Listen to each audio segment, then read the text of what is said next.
Trump ఎంత తెక్కలోడో తెలుసు. నరేంద్ర మోడీ ఆయన్ని పట్టించుకోవట్లేదని తెలుసు. ఆ కసితో ఉన్నాడని తెలుసు.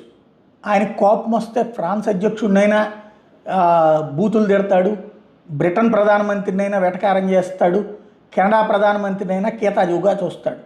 అట్లాంటోడు మోడీకి సంబంధించింది ఏదన్నా ఉంటే అతని దగ్గర ఆగుతాడా? ఫుట్బాల్ ఆడేడా భారతదేశాన్ని?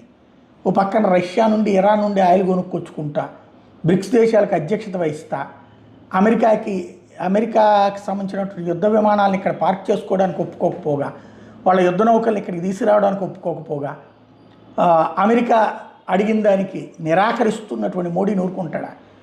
మనకి ఏమీ లేదు కాబట్టి ఇప్పుడు మోడీ ప్రభుత్వానికి చేత కావట్లేదు అని చెప్పడానికి ఏమీ లేదు కాబట్టి మోడీ గుట్టు ట్రంప్ దగ్గర ఉంది కాబట్టినే మోడీ భయపడిపోతున్నాడు.